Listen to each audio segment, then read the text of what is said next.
You're listening to The Dating Den with dating and relationship badass and best-selling author Marni Batista. Every week, you'll get the raw truth from top experts and real people on the important dating, sex, and relationship issues you want to know about. So if you're ready for true talk that's authentic and unfiltered, and you're not afraid to be called out on your stuff, then you're ready for what's next. The Dating Den with Chris Gillis. Bachelorette recap. When is the right time to share your past? Ladies, welcome into the Dating Den, Okay, we're so happy today because my Bachelorette dream came to last night. Not only did I win at game night, I did win. I won. It was like my perfect night. I won the train game.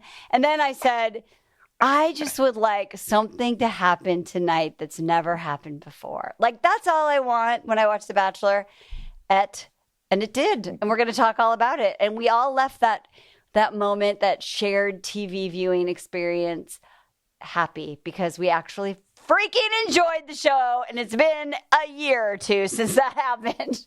That's true. Yeah. Well, I was a little nervous because last week you were like, "Oh, goddamn Bachelor, killing me, blah, blah, blah. Why don't we got to find a new..." And all of a sudden, then you were like, all the heavens opened up and lifted. And you're like, that's my girl. She did not shit the bed when given the opportunity to perform like a rock star. And I saw you happy. I'm like, oh, good. We're going to have a good call today. I know. So first of all, let's just talk about. So one thing that happened differently is Katie, who's the Bachelorette, is not following the typical formula where the producers make you keep the villain character around for like so long, and you just are tortured by the drama that's not entertaining. So that was number one. And number two is she set it up to where she had some deep conversations that were more than the Matt James, Peter Pilot variety of just like, you're so cute. You're cute. No, you're cute. It wasn't like that.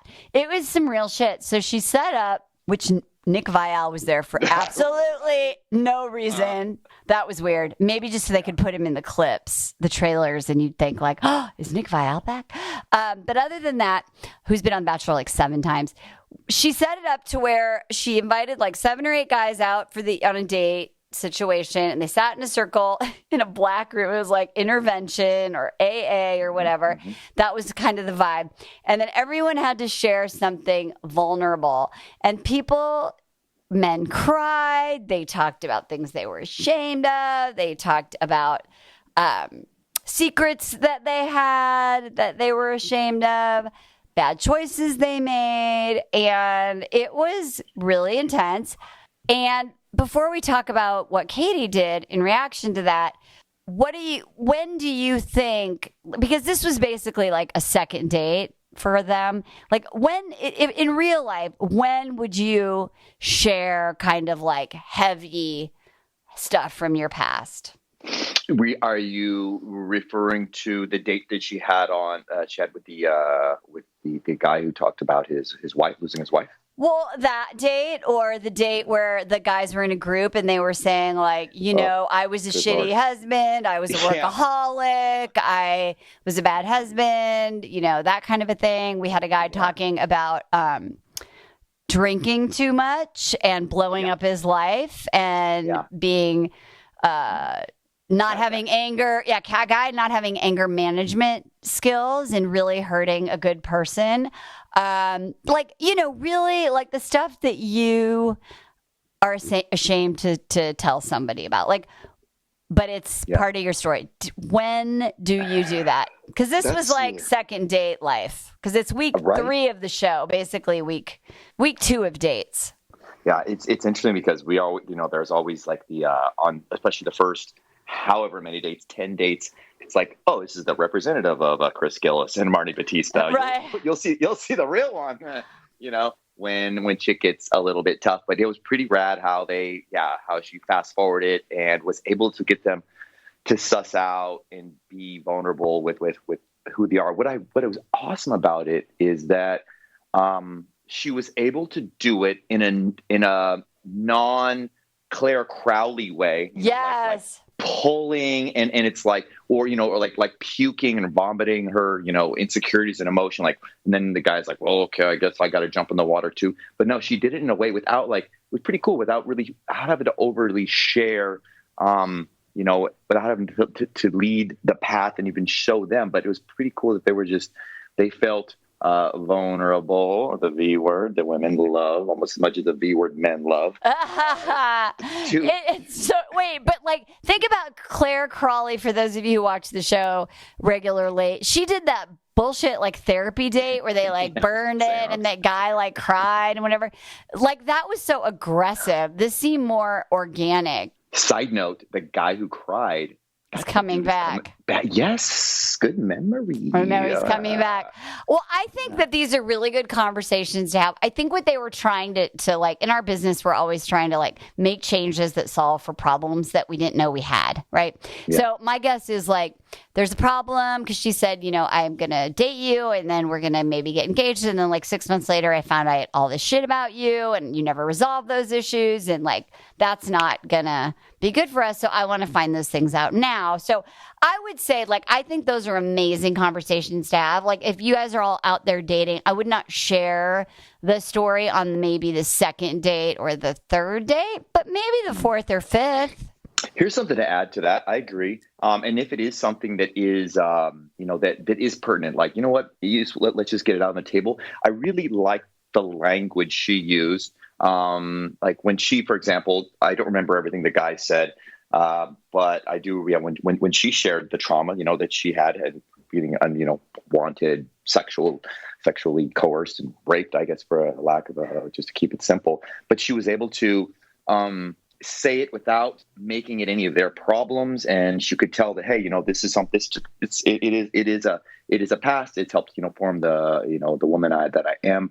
But it wasn't a huge, lengthy Claire Crawley style, just makeup running everywhere. I've been through so much and I'll never. She was more so I want to be vulnerable because you're being vulnerable. And I had a situation back when I was in college and I was with somebody and I engaged in sex without consent and I blamed myself for it. And then I did this work and I didn't want to have sex for a long time because I had a lot of fears and issues around it. And I've done this work and that's why I'm sex positive. Not because I'm yay, sex. I'm proud because I overcame my fears and insecurities and that trauma. And she said it very matter-of-factly. And what I would have loved, and there, we couldn't really go on, but the producers did.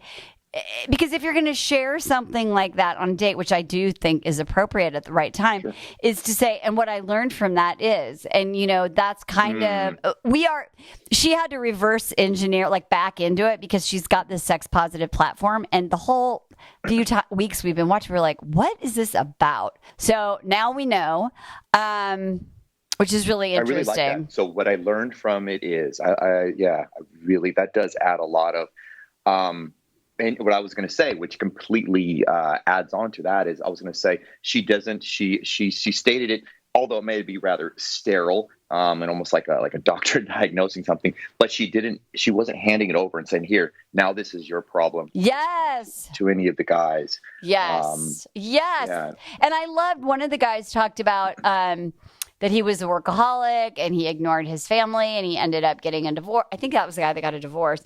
But he said, and what I've learned is there's nothing more important. And the next time I am in a relationship, I understand what the priorities are. And I was hiding a lot of my feelings in my work and I wasn't addressing things that were going on in the relationship because I was in my work. And so he modeled that really well. He said, and as a result of this, what I'm going to do differently is...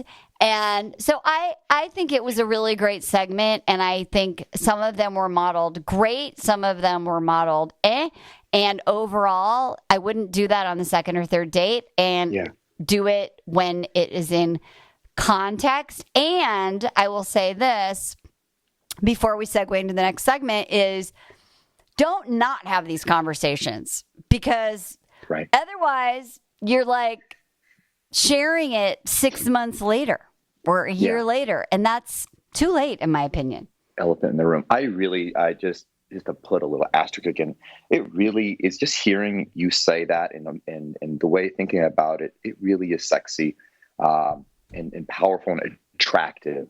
I think is just the perfect word when a person says, and I learned from it, is because that shows not only their vulnerability, it shows that they're opening them up, that they're brave.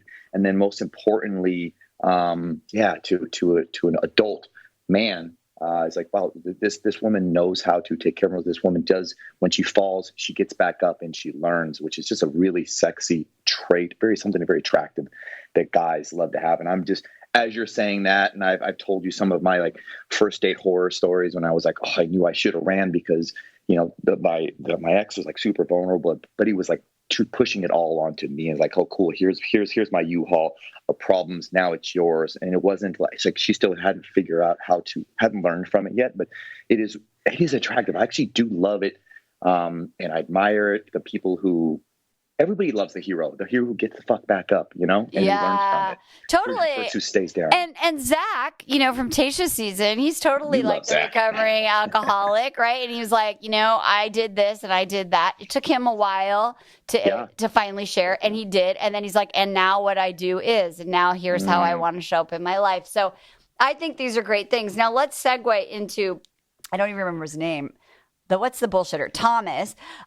Thomas is on this date, and he is like sharing, which I'm not going to judge him for what he shared. He's like, honestly, I kind of came on this show because I wanted to build a platform. He's a realtor or something. And I was surprised. Now, the way he delivered it was questionable. Can we just talk about that for a second? Yes. It is gals who missed it. He is the dude, and I guarantee you at least one of these people in your life, the total charmer who went, as they're like saying bad news, they have such powerful charisma. They're smiling through it in like, and then, which is kind of like, and it's natural for us to want to mimic. They're smiling while they're telling us shitty news, and he's downplaying it. And I have some friends like that, or just total fucking con artists. I spend less time with them now, thank God, than I used to. But yeah, that really kind of triggered me. I'm like, dude, no. Just so inauthentic, such a fucking bullshitter, just really manipulating and not being okay with how the person is and needing and being powerful enough to force the way she reacts to it. Ugh. Well, here's what's interesting. So I agree with you. And this is what's interesting is he is basically, and this is what women do, I think, all the time. This guy has been honest. He didn't say like I was an alcoholic or I cheated on my girlfriend. He picked that. I think it's pretty embarrassing to say that. He says, I was here for the wrong reasons, but now I like you. And he's smiling like an idiot. And this is what I call like being selectively mute. And we don't know how this turns out. But because our friend Hannah Brown heard the same spiel from the guy she ended up picking, Jed, who was like, honestly, I came on here because I'm a musician. And I thought, and she just like smiles at him and he's so cute and he's so amazing. And she ends up being with him. Now, this guy has said, this is who I am. And I think the mistake that women make frequently is they think that they can change him. Yeah. They think that the chemistry is so amazing that they actually don't even really take in what is being said. And he does all of these things. And we did, 10 episodes about Matt James. So if you want to hear it from the master, you could just look at Matt James. But it's like he avoided questions. He wasn't vulnerable. It was too much too soon. Like if a guy's saying like, I'm falling in love with you and he barely knows you and you're like, it's amazing, but also it feels weird. It is. Yeah. He is kind of disrespectful to other people. So in the realm of like, how does he treat his friends and other people? Like he's doing everything. And so it'll be really interesting to see. And I'm going to believe in her because she's earned some credibility since she got rid of the first douchebag. Carl, which was amazing. We all cheered. We did cheer because it was like she finally, they're like, the villain is the villain, and we all are telling you. And she was like, okay, he's out. I mean, that was great. So she's earned some credibility. Yeah, I'd say just pause. Like I didn't Thomas, like he like was forcing how she needs to feel, and and how her emotions on him, and like manipulating, and really like pushing his agenda. versus, yeah, when you're vulnerable, what's the definition of vulnerability, Marnie? You don't need you have zero, you don't have to have, you're open to how people are react, but you can tell he's not open to that. And he needs people to, like him, accept him, buy his bullshit, whatever, he's selling. Yeah, that was just so gross and off-putting. So what are some things that your gals can do when they feel it in their body, how can they know and identify when they're around one of these kind of guys, and where will they sense it? How will they know, and how can they react? And especially when the guy's being evasive and going around in circles and circles and not answering, being straight up with them. I think one thing that Katie does is at first she's like, "Hey, dude, you're not answering my question." He's like, "Oh, no, let me." And then she's like, "Okay." And then she's like, "Oh, I still feel like you're not answering my question." And then finally she just kind of gives up.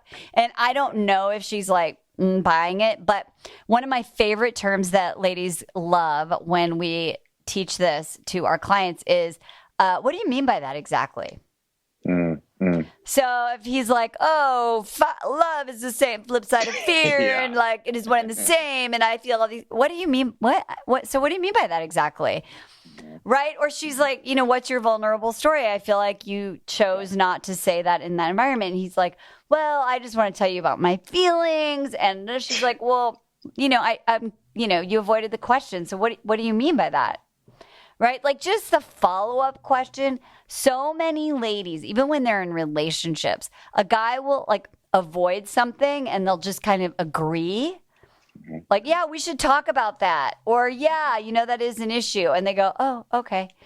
But then they're like, "Okay, well, what do you mean by that exactly?" Or, "Well, when are you free to have that conversation?" Or, "What's a way we can solve that?" So it's following up. I think so many women are like, they have this belief that the more low maintenance they are, then maybe the guy will like pick them or be into them.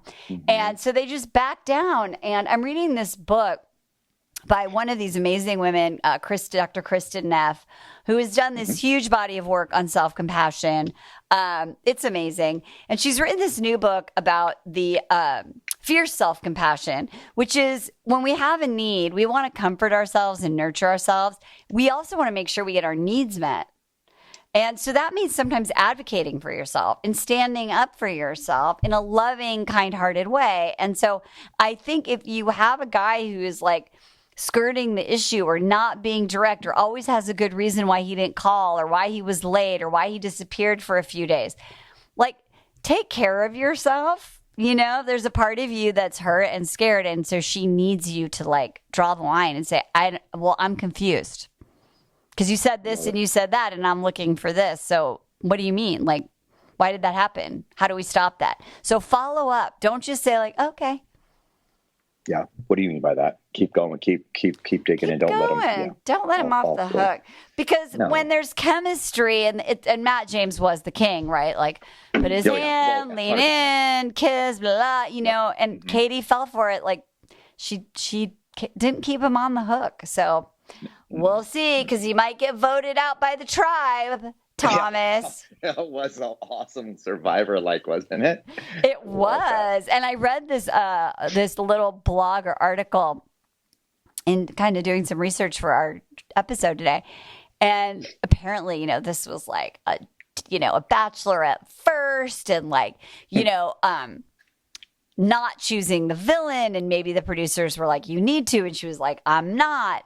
And while Claire is a ding dong, in my opinion, and I say that with love, she did say, "You know what? This is my life. Like, I don't care what kind of piece of paper I signed. I'm doing it this way." And the guys, instead of turning against each other, unified on her behalf, so they weren't self-centered. And so they got rid of Carl. And so I like that people are kind of looking at, the quote unquote rules of the game and finding new ways to play it. And it did kind of look a little bit more like Survivor or Big Brother or something like that. But I was okay with it. I didn't hate it.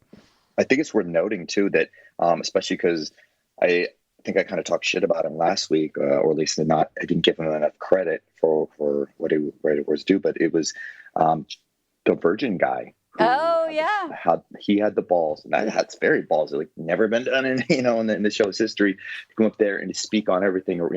Right when he got a rose, and to and to say that and do that. So fuck. I mean, I guess the fact he was able to share what he was able to share about saving his virginity at 30 years old, and even though he always looks worried and scared, like he's about to cry, he was still it's pretty brave. So he was able to do that again. So two good moves for the old San Diego gym owner. I know. And so we saw there's like cat guy. Yeah. I don't know his name. I'm so sad. Well, worst kiss or cat guy. What's his name? Do we know? Not Craig, not Matt. Aaron? I don't know. Not Aaron. Cat guy. Sad.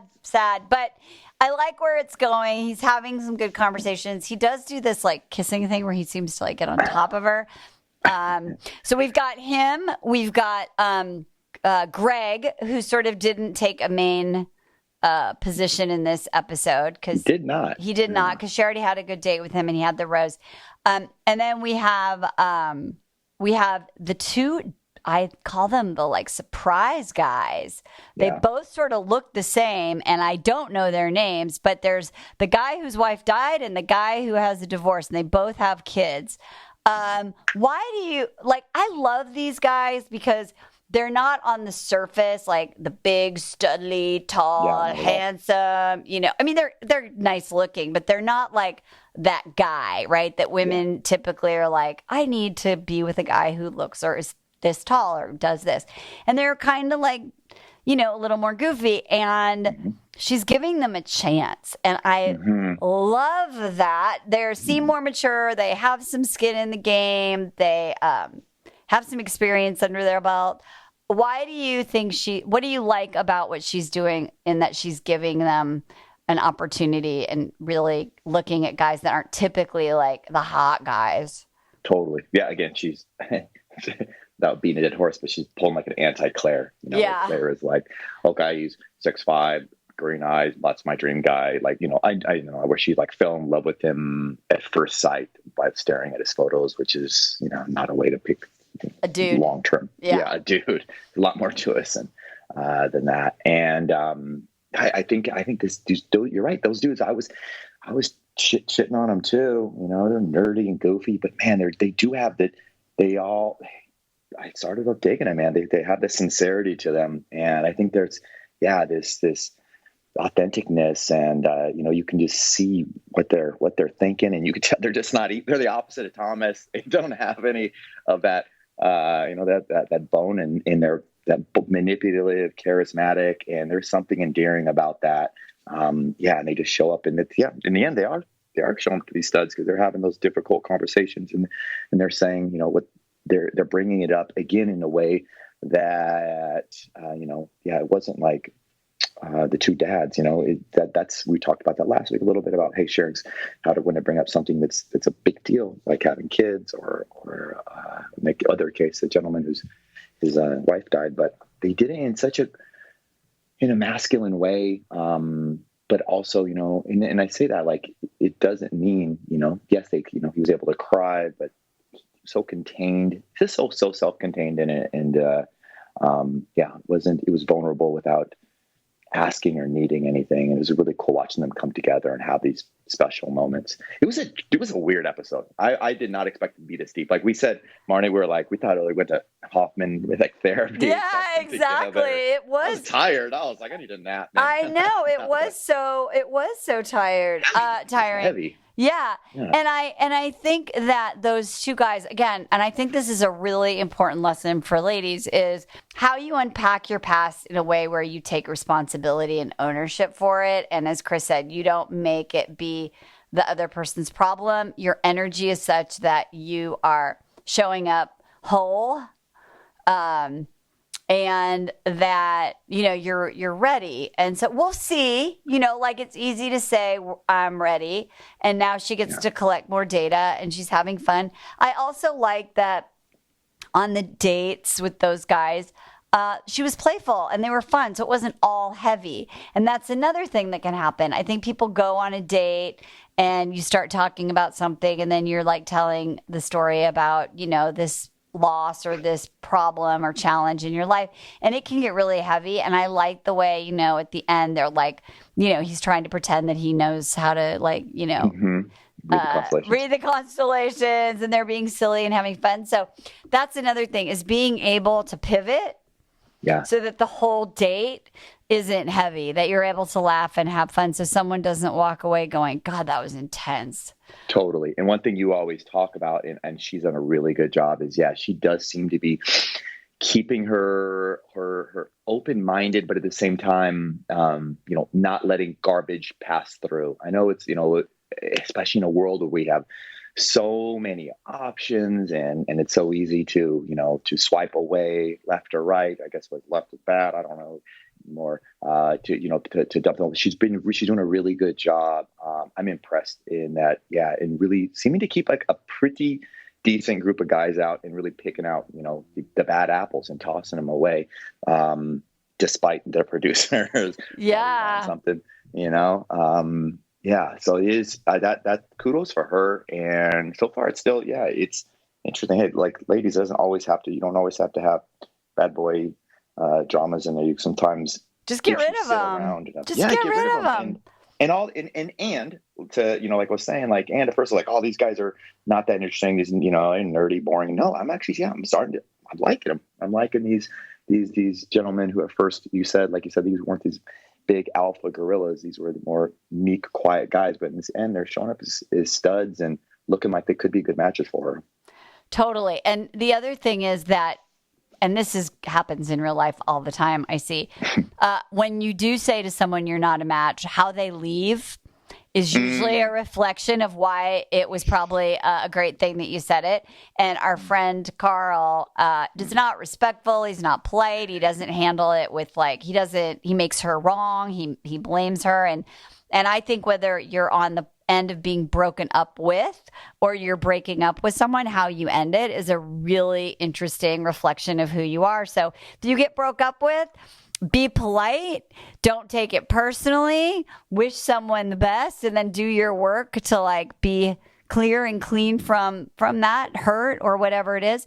But I've had so many ladies say, like, this guy was X, Y, or Z, and they're like, I enjoyed our banter, but, like, I'm looking for someone who sort of words and actions match. I think we're not a match. And some guys are going to be like, yeah, you're right, I'm really busy. This wasn't probably, I am really focused on a lot of other things. Great meeting you. Good luck. And then there's times to be like, just rude or whatever, or blaming. And so Carl did that.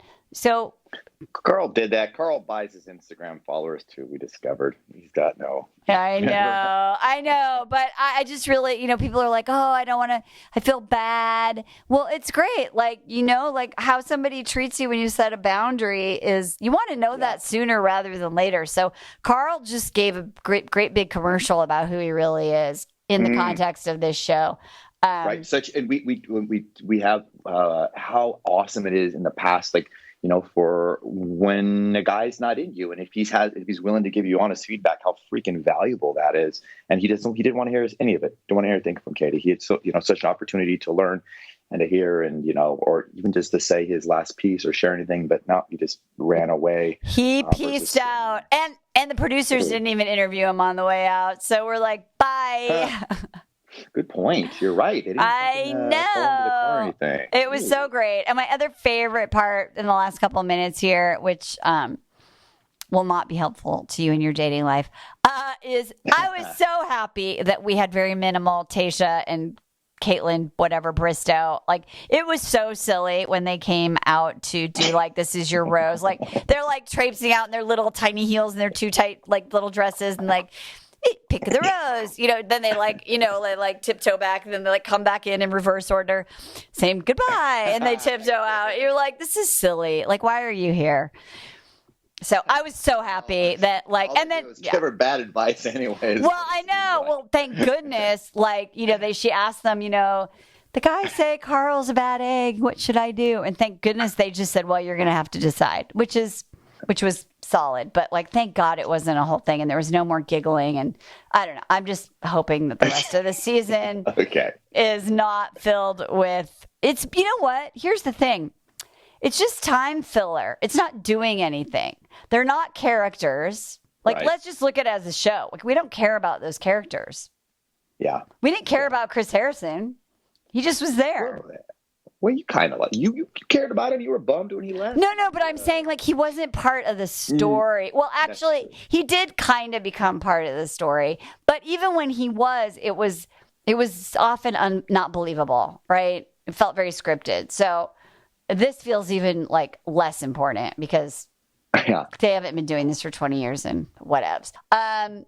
So all in all, I have to say, Bachelor Nation, this was a comeback freaking episode. She's back. It's back. I mean, I don't want to get my hopes up, but it was a good date. It was a really good date. I am cautiously, as we say, cautiously optimistic. Keep your hopes high and your expectations low for this. Oh my God, that's great. I'm just still really excited about Paradise, and I'm excited about Love Island and Survivor and a whole lot of other things, which we don't talk about on this show. But are they going to bring Nick Viall in? You think why are they plugging him? Like what is that all about? I don't know. You're right. There's always something. Maybe he's auditioning. He's auditioning for host, which he failed because if you don't get any, he was like, I'm going to hold you guys accountable. Okay. Yeah. It's a maritime. With a clipboard. That was weird. So, ladies, whenever you're on a first date, grab all the guys you're dating, put them into one room, grab Nick Viall. Yes. Guts, and you'll be just fine. It was fun. We'll be back next week, actually. We're on hiatus. Ooh. Because I'm going to be traveling. I'm going on vacay. So maybe I should just have you and Dr. Emily do an episode. Yeah, we'll handle it. Yeah. Where are you going to be? What part of the world? I'm going to be in the British Virgin Islands. Oh, shit. On a family vacay with the hubby. So I'm super excited about that. So I will miss you in my living room, as always. Ladies, whatever you do, do it with some damn dignity. We'll talk to you soon. Bye-bye for now. Hey, thanks for tuning into today's show. So if being in an intimate relationship in which you feel 100% seen, heard, and accepted by a high caliber man is a priority for you right now, and you're interested in seeing if you're a fit for working with me and my team at Dating with Dignity, here's what I want you to do. Just head over to DWD VIP, that's D as in dating, W, D as in dating, VIP.com, and book a call to speak with my team. We'll get on the phone with you for about 60 minutes, and you'll get crystal clear on what's stopping you from finding true love right now.